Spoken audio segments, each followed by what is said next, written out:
Hello students, welcome to my channel. So student, जैसा कि आपके बीए फर्स्ट सेमेस्टर में जो राजनीति शास्त्र है वो है भारतीय राष्ट्रीय आंदोलन एवं भारत का संविधान। तो स्टूडेंट्स, इसका मैंने जो न्यू सिलेबस है एनईपी 2020 के अकॉर्डिंग उसको मैंने अपने चैनल पर अपलोड कर दिया है।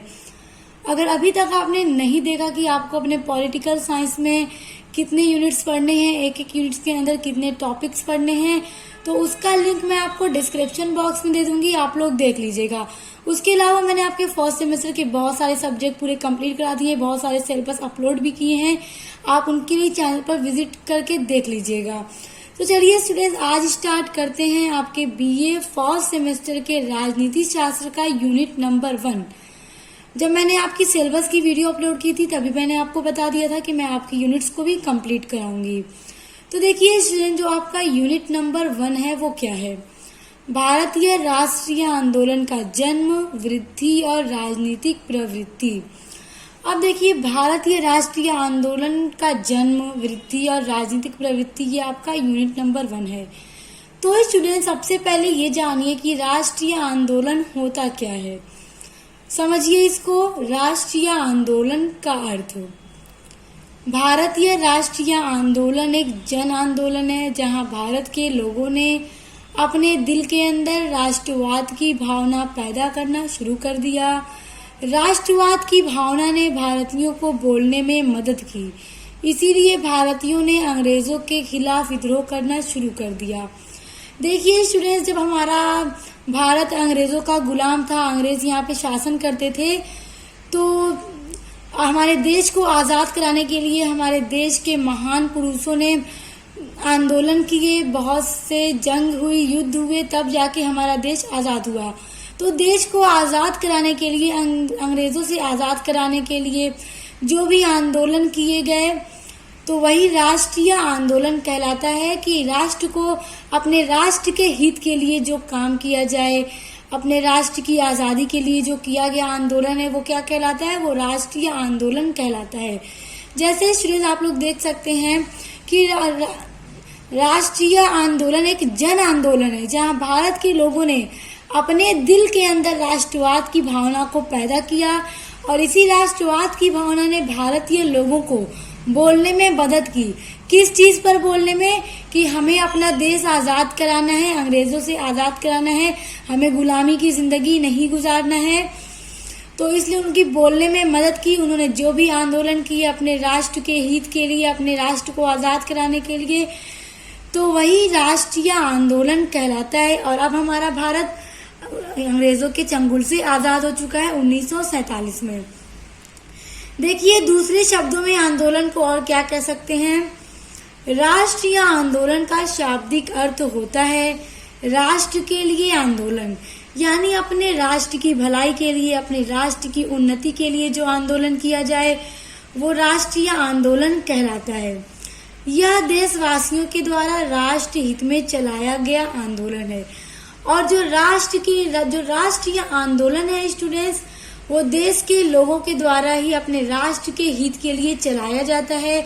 और हमारे देश को आजाद कराने के लिए भी जो आंदोलन चलाए गए थे वो भी भारतीय राष्ट्रीय आंदोलन कहलाते हैं। अब देखिए स्टूडेंट्स, यहाँ पे आपकी एक हेडिंग है 1857 का विद्रोह। देखिए, जब हमारा भारत अंग्रेजों का गुलाम था तो उसको आजाद कराने के लिए, हमारे राष्ट्र को आजाद कराने के लिए जब विद्रोह शुरू किया गया तो वो 1857 से शुरू किया गया था, और ये आंदोलन चलता रहा 1947 तक। फिर जाकर हमारा भारत 15 अगस्त 1947 को आजाद हुआ था। तो देखिए, 1857 से विद्रोह शुरू हुआ था। 1857 का विद्रोह भारतीय स्वतंत्रता के लिए पहला युद्ध था। देखिए, मतलब भारत की आजादी के लिए ये पहला युद्ध था जो 1857 में हुआ। इसकी शुरुआत 10 मई 1857 को मेरठ में हुई थी। और इसकी शुरुआत देखिए, बहुत ही इम्पोर्टेंट ये लाइन है, पूछा जा सकता है कि भारतीय स्वतंत्रता के लिए जो पहली शुरुआत हुई वो कहाँ से हुई और कब से हुई? तो कहाँ से हुई? 10 मई 1857 से मेरठ से हुई। यह ईस्ट इंडिया कंपनी के खिलाफ बड़े पैमाने पर विद्रोह था। ईस्ट इंडिया जो कंपनी थी उसके खिलाफ ये पहला विद्रोह था। बहुत बड़े पैमाने पे ये विद्रोह किया गया था अपने राष्ट्र की आजादी के लिए। ये विद्रोह असफल रहा, लेकिन इसमें जनता पर एक बड़ा प्रभाव डाला। देखिए, ये जो विद्रोह हुआ था 1857 में, ये सक्सेस न हुआ, असफल हो गया, लेकिन इसने जनता पर एक बड़ा प्रभाव डाला और भारत में पूरे स्वतंत्रता आंदोलन को उभारा। देखिए, जब ये विद्रोह हुआ तो ये असफल रहा, लेकिन इसने जनता के ऊपर इतना प्रभाव डाला कि जनता ने आंदोलन करना शुरू कर दिया अपने राष्ट्र को आजाद कराने के लिए, और भारत में पूरे स्वतंत्रता आंदोलन को उभारा। मंगल पांडे क्रांति के प्रमुख हिस्सों में से एक थे। मंगल पांडे क्या थे? क्रांति जो हो रही थी उसके प्रमुख हिस्सों में से एक थे, क्योंकि उन्होंने अपने कमांडरों के खिलाफ विद्रोह की घोषणा की और ब्रिटिश अधिकारी पर पहली गोली चलाई। देखिए, जो 1897 का विद्रोह है स्टूडेंट्स, ये बहुत इंपॉर्टेंट है, आप लोग लर्न कर लीजिएगा। आपके पेपर में इस शॉर्ट में क्वेश्चंस पूछा जाता है। तो अब आंदोलन, राष्ट्रीय आंदोलन क्या है आपको समझ में आ गया होगा, और हमारे राष्ट्र को आजाद कराने के लिए विद्रोह कब शुरू हुआ था, कहाँ से शुरू हुआ था और कब तक चला, ये भी आपको पता चल गया। 10 मई 1857 को मेरठ से ये शुरू हुआ और 1947 तक ये चला था, और फिर 1947 में हमारा देश आजाद हुआ। अब देखिए, भारतीय राष्ट्रीय आंदोलन की विशेषताएं, बेहद इंपॉर्टेंट पॉइंट है आपका। पेपर में आता है कि भारतीय राष्ट्रीय आंदोलन की विशेषताओं की विवेचना कीजिए। तो अगर आ जाए आपके पेपर में तो आपको किस तरह से करना है, क्योंकि बहुत इंपॉर्टेंट है आपका ये टॉपिक। तो अब देखिए, भारतीय राष्ट्रीय आंदोलन की क्या क्या विशेषताएं हैं। पहला है शांतिपूर्ण तथा क्रांतिकारी। शांतिपूर्ण क्या हुआ? आंदोलन, और क्रांति के साथ भी आंदोलन हुआ। अब इसको समझिए।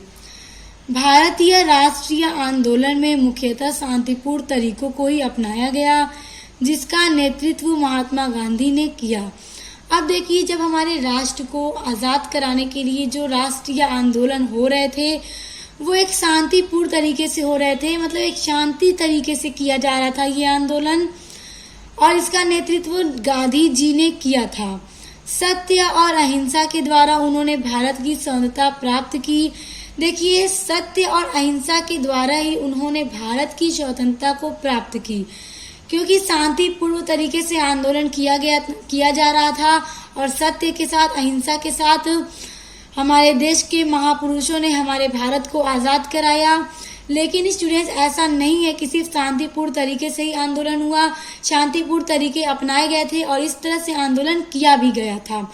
लेकिन कभी कभी क्रांति को भी यूज किया गया। जैसे देखिए, लेकिन भारतीयों ने स्वतंत्रता संग्राम के दौरान क्रांतिकारी तरीकों और साधनों का प्रयोग भी किया।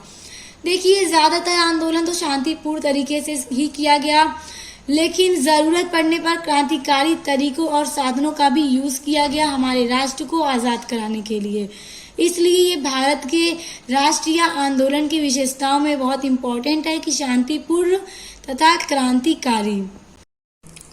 देखिए, दूसरा पॉइंट है लंबी अवधि। लंबी अवधि का ये मतलब कि जो राष्ट्रीय आंदोलन हुए थे उनकी जो अवधि थी बहुत लंबी थी, यानी ये बहुत समय तक चलता रहा।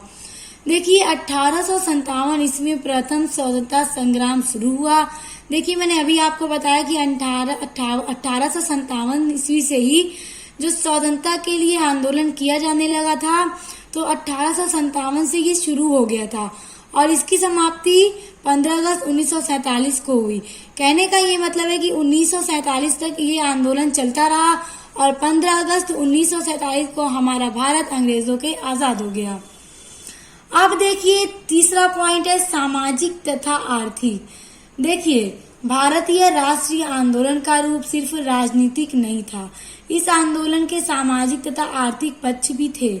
देखिए, इसमें क्या है कि भारतीय राष्ट्रीय आंदोलन का जो रूप था वो सिर्फ राजनीतिक नहीं था बल्कि सामाजिक और आर्थिक भी था।